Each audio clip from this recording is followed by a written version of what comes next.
Yo, what's good, people? It's the Pride of the East Side, DJ MH2da. Welcome to East Side Certified. Today, we got the homie in the building, super talented artist, songwriter, singer, producer, man. He's here.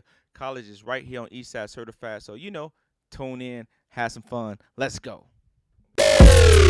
You're tuned in to Eastside Certified. DJ MH2da. Brand new banger. Exclusive hot. Bury those cockroaches.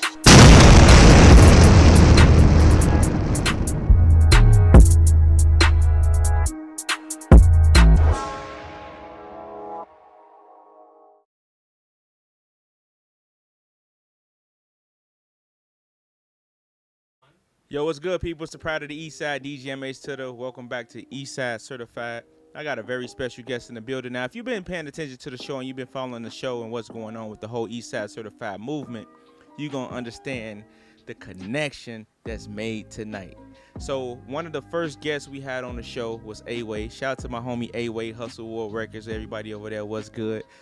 And we also had a very talented artist, young lady by the name of Michi Michi, who's also a Hustle War artist. And me and Michi Michi chopped it up as well as A-Way, and we talked about this phenomenal producer, songwriter, engineer, artist, all things, right? Who's also a part of the Hustle War family. And we finally got him in the building. College is here. How you doing, bro? How you doing, man? I appreciate it. Glad to be here. I appreciate it, man. No doubt. Welcome to Eastside Certified. Absolutely. So how you been? Doing pretty good, man. Just working. We talked before the show, but to anybody out there, my schedule is pretty repetitive. So, studio, working on other people's things, and just getting on my stuff and just working hard. So, I'm blessed to be in this position, and I'm thankful every single day for it. So, word. So I like to start at the beginning. Who is College? College. Well, college is me. And when I say me, everybody that knows me knows I'm a fun guy. I'm kind of a prankster okay. when it comes to the music, because I'm digging deep. But a lot of the times, to suffice the music, there's like a dichotomy with that. And so a lot of times I'm a goofy guy. I'm funny, and I just have fun.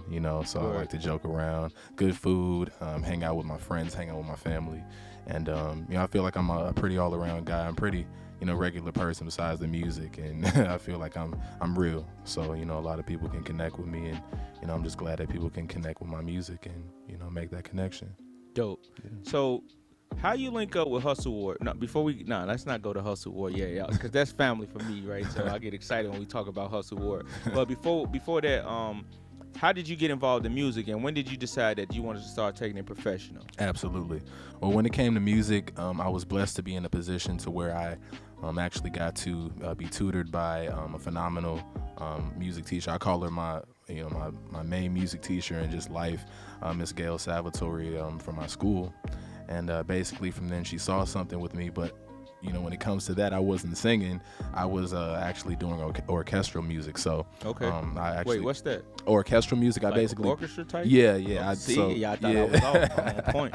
Yeah, definitely. So I definitely she honed my skills in terms of being able to write classical music, read music, and then play viola. Wait, I'm sorry. Yeah. You said write and play classical music. Wow. Yes. Okay, Yeah. so you were a real composer. You ain't just playing with that pen. Nah. I'm on point with you. I'm definitely, with you.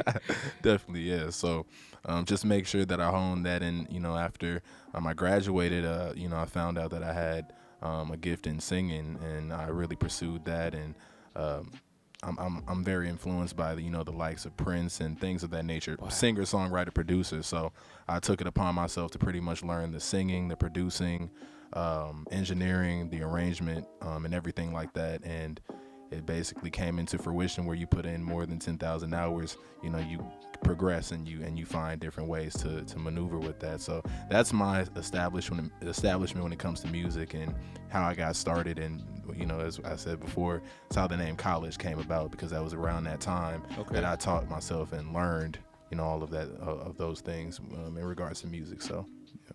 What's your favorite part so far? Since you do so many components as far as music, is it being an artist? Is it producing? Is it engineering? Like, what's your favorite component? And that's tough. I would say it would be between the production and the songwriting. Okay. And I say that because I dig deep when it comes in the studio, and I dig deep when it comes on stage. So when I'm in the studio, it's like you a mad scientist in the basement trying to figure out something new and something from scratch. And that's the wonderful part about music, is you're creating something from nothing. And I feel like when it comes to that, you can also extend those talents to other people, which I have, worked with the A-Way and Michi and things of that nature in the past. And I was able to lend my talent of production and songwriting to their repertoire of music. So I think that's the beautiful part about it. I'm a team player when it comes to music. I have my own thing going on, but I love to help out anybody that needs me.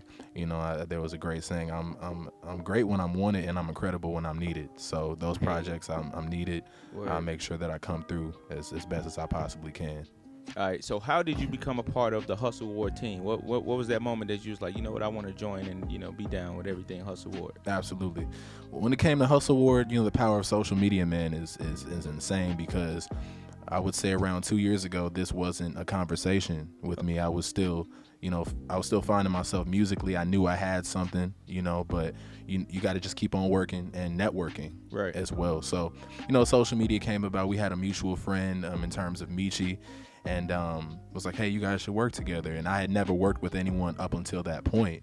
And I was like, okay, chopped it up with her, like, hey, I got a song for you. And it's funny that we're talking about this, because I've never even told anyone this. You're the first to know. SpaceX was my first. Certified. Yeah. Let's go. Yeah, definitely. SpaceX, my first single, I had actually arranged that, and I was gonna offer that to her. Oh wow. Yeah, and she was like, okay, and she was going through with it, but then she didn't know that I, was also a writer and a producer as well. So she's like, I think you should keep that, and we should make something completely from scratch. And Hotline came about, and basically worked on that project for her. I produced like 70% of that project, One Call Away, co-produced, and then Dreams, and then Pull Up and In Your Bed. And then A-Way heard about me from there, and he was like, well, I feel like you'd be a great part of the faction. And he's a good guy. He's a good dude. Word. He has an incredible work ethic and super inspirational in terms of being around him. And I feel it was a great fit in terms of just his artistry, him as a person, and business. They all coincide, and that was basically how we came about to be Hustle Ward. So that's how that situation started. Dope. Yeah. So listen, so Michi came and explained all of that, right? She also said that when you guys started working on Hotline, that was the whole point of the project. She wanted everything new, even though the song was dope. Right. She was like, I wanted everything from scratch, because she felt like she was starting from scratch. So that's phenomenal. What made you decide though, with A-Way, by him being an artist as well, that it would be a good situation for you to be a part of the Hustle Ward family? Because a lot of people don't really want to go that route. And to be completely honest, some people chasing clout. So what made you say, this will be a good situation for me? Definitely. Well, and when it comes to, even the clout thing, and it depends on what you're in this business for. I'm in it for the love. I'm in it for making something that's going to affect people, and it's going to make you want to, either do this music, or it's going to make you feel something from it, or inspire you to do your own thing. That's what I'm in this for. And I feel like joining A-Way and the whole Hustle Ward faction, it represented those ideologies that I really felt were paramount into me joining the faction, because I never wanted to get in a situation where feel like I'm being stifled, or not. I'm working because I know I'm giving 110% to anybody I'm working with, and I feel like those individuals that were in that label, they exhibited those qualities, and they also demonstrate integrity, and that's when it comes to it's not just the music, it's the business as well. That's very important when it comes to that, and people should understand that when it comes to business, you have to work with like-minded people that are driven, that are motivated to accomplish something that is bigger than themselves. Mm-hmm. And there can't be selfishness in that. And I feel like, A-Way is, again, a great demonstration of that. And again, the whole faction he created is just, I really appreciate that, because I'm always going to remember that as that was a start of basically my brand and my music, Yeah. and the great music that we've made and continue to make together. So definitely. Thanks, dope. So you got a couple singles out right now. You got the new single out, Bad Habits. But before we get into that, let's get into SpaceX since you brought it up. Definitely. What was the mindset into making SpaceX? Like, and what is SpaceX? Yeah, SpaceX came about.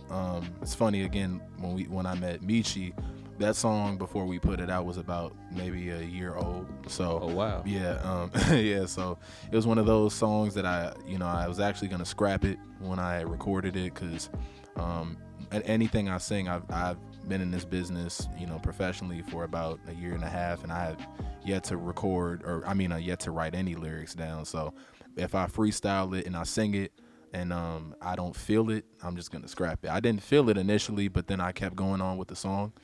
And then, showed it to A. He's like, oh, this is dope. You got to put this out. And I was like, oh, really? So, SpaceX came about.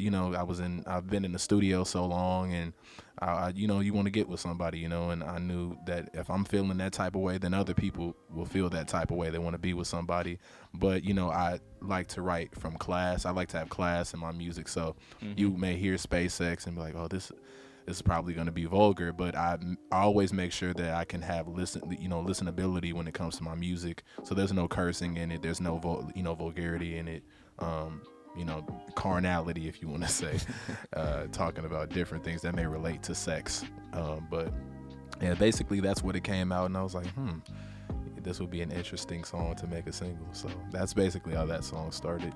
It's dope and it's a fun song, but I want to say this to you, but I don't want you to take it the wrong way, right? Because you just said something that also defined and explained your genius, right? Oh. So when I heard SpaceX, and regardless of what he got going on in his own personal life, his genius is what it is. It reminded me of R. Kelly. Oh, yeah. And the texture of your voice and your range, like, I immediately thought, like, this dude is genius with how he performing. And for you to even sit here and say that you freestyled it, just amplified that thought, because he freestyled a lot of his music as well, right? Definitely. Like, so who are some of your other I can't say R. Kelly inspiration, I don't know, but like, is he one of your influencers? Oh yeah, I'll they always tell you to don't say that, but I'll say Rob or R. Kelly is definitely, in terms of the music, Of course, right. is one of my, I would say, my paramount influences, because he was one of the reasons I started even doing R&B. I was, doing rap and stuff like that just to trying to find myself. And when I started listening to his music, like I said, I'm kind of crazy. When I hear something, I do it over and over, and studied his catalog, and him and Prince, Michael Jackson, the greats. And like Michael Jackson said, you have to study the greats in order to become great. Facts. And I was like, in terms of his music, I feel that I could take different things from it, but also make it my own, because, a lot of people, they have inspiration, but I don't claim to be a genius, and I appreciate the compliment, but I just want to make music that people can feel me. And I feel like I do, in the terms of the direction I create, I feel like I'm going in the right direction with that. And, I want to make it me at the same time. So there's different elements of me. Like, I like comedy and stuff like that. I try to, I try to integrate that with, it's a sensual song. So I try to integrate that, with comedy mixed in with some flavor and some swag to it, which you got to have, you're singing to the ladies. So you got to have some type of swag, you know what I'm saying? So yeah, definitely, so in terms of that direction, I always try to take that imperative. Dope. So now let's get to the single that's out right now, Bad Habits, right? Definitely. What was the thought process about that? What was that studio section like when you was creating it? Oh man, well, that session was crazy, because I feel like, and again, one thing I really have never really spoke about, which I'm speaking about here today. Eastside certified exclusive, y'all see the vibes? Most definitely, is I write a lot of songs based off of things that end up happening to me. So it sounds crazy, but basically I wrote Bad Habit before it even happened to me. I felt like it was a lot of things going on, in my personal life, in terms of, different relationship issues. And I was also seeing things, around me, with people that you love that go through certain things. And I intertwined those two experiences together. And basically what had happened is, I was in a situation with the female and it didn't go as expected. And then, a couple months later, I'm listening to it. I'm like, man, I've been through this. Like, Word. but it's me. It doesn't feel like it was me. It's like I'm listening to somebody. When you listen to a song and you've been through, like, I feel that. But it's like it was me. So I was like, I put it out, and basically that's how that session went. But it was weird how I created it, because it was just one of those songs that I had been through. I had wrote it before I'd actually been through it. So I think that it's always a special song to me every time I listen to it, because I know, the start of where it comes from. So should we add psychic to your resume? Yeah. I'll say that. It's just I guess it's one of those things, kind of reverse psychology. Okay. The creative process for me is anything, man. I can write a song about this, man. Like, I really just I'm open to life, and I write life. I don't never write just songs for people to hear. I want to write things that are happening every day, man, because like I said, I'm real. And I still have the same friends. I hang out with the same people. I feel like I have individuals around me that, they work hard, just like everybody else, like how you built this platform and things of that nature. And I just try to keep it real. And that's like my notion is just keep it real with the people, and then they're going to love you regardless. So, Dope. So what's been the hardest part about being an artist for you so far? Oh, I would say the hardest part, man. That's a good question. I would say the hardest part is being able to differentiate your brand and your actual person. And what I mean by that is, like, when I started doing music, I didn't understand the business. Okay. So, A-Way was, I feel like, in Hustle World, they were instrumental in really identifying what it means to be an artist. Because when I started singing, I didn't understand that it was you got to have some style, you got to have flavor, you got to have a brand, you got to have a name. You have to have your music that coincides with all of that. That's just the glue that brings it together, and you have to live that life every day, and it has to be you. If you're gonna do that, it's like, a lot of people, they play characters, but I'm blessed that I get to be able to be me every single day. I don't have to pretend, as you said, to, I guess, chase clout or portray a life that I don't live. I know I'm me. And I think that was still even like a difficult thing to do, because it's like, coming from me, I started singing, and in school, people that know me, it's like I was kind of like a nerd. So I wasn't a guy that really, like, I wasn't like a player, to say. So it's kind of, coming into my own and essentially making myself into what I am now. It's like, man, like, women, you sing songs about women, they feel some type of way, but I know that comes with the territory, and that comes with the R&B thing. And, I'm just glad that I'm able to do it. But I would say that's the most difficult part, but I'm adjusting to it, each and every day. Each year is a learning curve. So, I'm really coming into my own, I feel, in terms of that. So, yeah. Word. So with hip hop being so prominent, how do you feel about the state of R&B right now? The state of R&B, I would say it's good. I feel like it's missing a couple things, though. I feel like it's missing passion. Because, like, as we said, before, there's a lot of lyrics, every single day that are coming out about R&B that are sexual. And I was like, when I did SpaceX, I was like, well, the next song that I'm going to have to do is going to have to be a song that's going to be sensual in terms of, you could sing about heartbreak, but you can have the passion in it.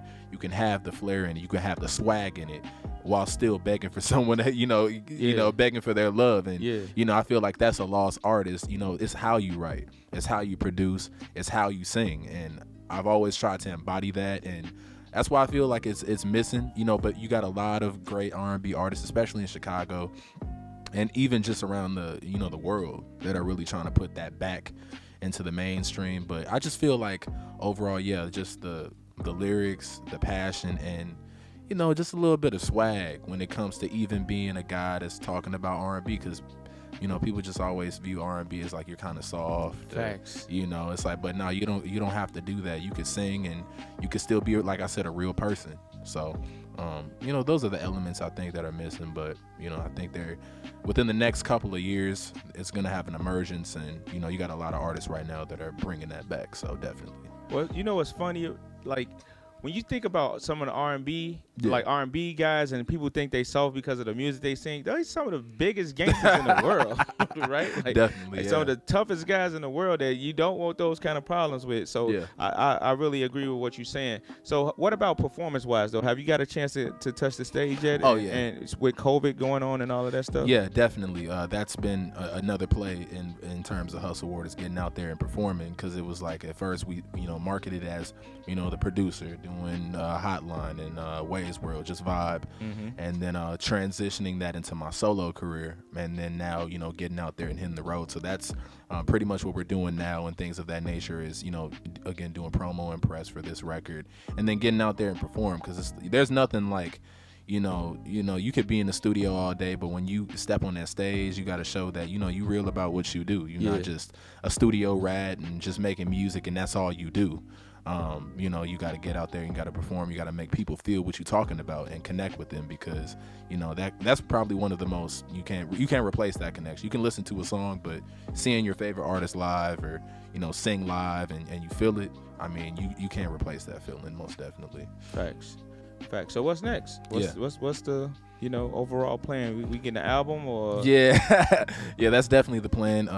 Basically, you have an EP already ready. Basically rolling that out. And then also just, extending, like I said before, my repertoire to other artists, writing, singing, producing, and or both. Music videos, and eventually I want to, get to the point, speaking that I've always wanted to be one of the greatest singer-songwriters of at least in my generation. And out of respect to others, but I feel like I put in the work and I can become that. But also, extend that to hip hop, because I feel like I am hip hop. So, really doing that and kind of balancing both worlds between the R&B and the hip hop, and then eventually get to pop, and which I feel like I already have songs that, like a Rihanna could sing or something like that, and making that and scaling that as big as I possibly can, and put in the work, and just watch the blessings fall. So definitely. I want to go back to something you said in the beginning of the conversation that I didn't ask you. So you say you play the viola? Yeah, absolutely. So what other live instruments do you play? Yeah, so when it came to just actually doing string instruments, that was the first instrument I was introduced to. I also tried like the French horn and stuff like that. Okay. I'm not like I was just like not into the spit, coming out of the instrument. I don't like that. I'm not real big into that. So I was like, I want something that's gonna be clean. Word. And that was my first love. And then I tried out violin and things of that nature, being able to read different clefs and stuff like that. And I really, felt it from my music teacher. She always taught me be, teachable. And I haven't really understood what that meant at this age. It's like, you get in a lot of situations, you think you know everything, and, you find out that you really don't know as much as you think. Yeah. Word. Yeah. So, I've always tried to, make sure I learn keys, synths. I'm doing a lot of, in terms of experimentation with, the guitar, bass guitar, electric guitar. I just actually had made a song where I pretty much had arranged those instruments and played those. So I'm really trying to expand my overall instrumentalization in terms of production, and then eventually what I want to do is start doing those songs live with all the instruments and integrating that into a live show. So that's my plan of action in terms of utilizing that knowledge that I've gained over the years. That's dope. Yeah. So I'm not I don't know much about classical music like that, so I ain't gonna sit here in front, right? But is it easy to play different string instruments if like the viola? So would you be able to like play the bass and be able to play like the cello and all that violin? Yeah. Is that pretty much the same and it's just a different tone, or like how does that work? Yeah, man. I think it's pretty much the same if you're sound in an instrument. So basically, if you're sound with playing the viola or the violin, you could pretty much, and it comes with your knowledge of being able to understand and read music, you could pretty much switch from different clefs. So, basically the viola is a couple, maybe about half a clef. I think it's like half or one clef under an actual violin, because it's just a higher pitch instrument. A viola is more of like a rich kind of defined lower sound. So you can kind of branch off. If you're sound and actually reading music, you can go to the cello, violin, Sometimes even the piano, if you're in terms of it's like a different instrumentalization, but you can always kind of adjust to it because it's kind of again in that classical era. Whatever type of piece of music you're playing, you always got to adjust. But as long as you have that sound knowledge, you be able to adjust and switch from whatever you can. Dope. See, y'all think I ain't musically inclined. I'm a DJ, but I know a little bit. And back in school, I used to play the recorder. I played Mary Had a Little Lamb. Oh, wow. So what do you see yourself in the next 5 years? Oh, the next 5 years, definitely being an established singer-songwriter, definitely one of the best singer-songwriters, R&B artists. Talk your talk. Yeah. So, in terms of that, just producer overall, I'm wanted. Like I said, people want me. People want me to produce for them. People want me to work with them. Direct, I eventually want to start, I guess if you call it like doing, I've always wanted to do like the music, dun, dun, dun, dun. Like when you start, the music for like, movies. I've always, had ideas for that. I eventually want to do like an R&B type of classical play, like write my own R&B play. I do opera music. I got a couple operas under my belt that I wrote and produced. So I want to do a lot of things, man. The sky's the limit for like what I got. And I showed A-Way a couple. He's like, bro. He's like, I don't know how we gonna do this. Stay out the studio, man. And I was like, look, man, whatever comes to mind, man. But I have a lot of things that I want to do. As Way's doing, I guess get into acting because I'm animated, and that's like my, that's like my thing I would just try to do on the side or something like that. And then if it works, which I would definitely hope it would, make something out of it. But right now it's just being established and getting the world to know my name and my music and having that to have an impact on people. So that's definitely my plan for the next 5 years. Definitely solidified and working towards that. I'll rock with that, bro. Yeah, so man. one of the last questions I like to end before we end the interview is I like to ask artists, if you can inspire somebody who want to be an artist or whatever they want to be in the world, what would you tell them to do? Work hard, believe in God, keep your family close, and always understand that things are more than what than you see. Sometimes you see a situation and it may not go your way. You always got to have the faith. You got to believe. You got to make sure that you understand who you are as a person, and you always have to move. Whether you're moving backwards or moving forwards. Martin Luther King said, don't stay stagnant. Always move, because everything is a learning lesson, and sometimes you won't win. Sometimes you'll fail. Sometimes you'll get knocked down, but it's all about getting back up, because everything you could take and everything you can utilize into your story, and the depth of your story ultimately determines the height of your success, and what you go through is ultimately going to determine your story in the end. And if you want it to be as big as you want it to be, you can do it. You just got to have that faith and keep your family close and understand who you are and be proud of it. So that's what I would tell a kid coming up and trying to do this music and to have integrity as well. Most definitely. Word. So get the people your social media info, Definitely. bro. Absolutely. You can find me anywhere on social media, official.college, my website, official.college.com. And you will be able to find me Twitter, Instagram, Facebook. All those links will be on my website. New single as well on my website, and the music video as well as on my website, on my social media. And again, stay tuned. Again, appreciate you guys for having me, man. It was dope being here. You ain't finna leave yet. You gonna rock the stage for me, absolutely. Right? I already know. DJ MH2da, Kollege is here. I'm about to get behind the turntables. He gonna hit the stage. We be right back.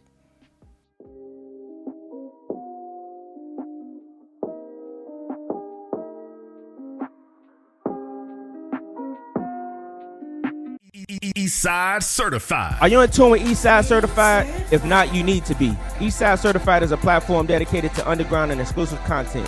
Check out eastsidecertified.com for exclusive mixes, interviews, videos, and just added Eastside Certified Radio. That's right, we play some of the dopest underground music in the world. Be sure to stop by the shop and copy you some Eastside Certified merch. eastsidecertified.com. Get in tune. You're tuned in. Eastside Certified.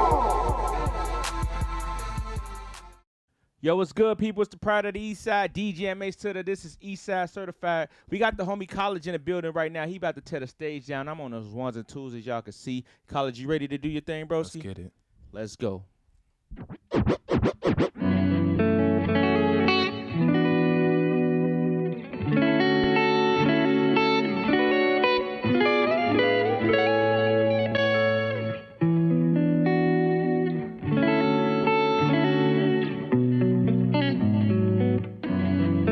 never meant to hit you. I never meant to hurt you. And now I'm stuck thinking what I did wrong. Yeah, you ain't been a man lately. And that's a fact, that's a fact. No one shouldn't take you back. You something like a bad habit. I can't seem to quit. Tasting your lips. I can't do it, baby. Bad habit. Your body like a fix. I'm about to go crazy for a fit. You something like a drug. I'm addicted to your love. But we gotta stop thinking about what we had no more. We should close the door. You something like a bad habit. I can't seem to quit. Tasting your lips. I can't do it, baby. Bad habit. Your body like a fix. I'm about to go crazy for a fit. You something like a fantasy.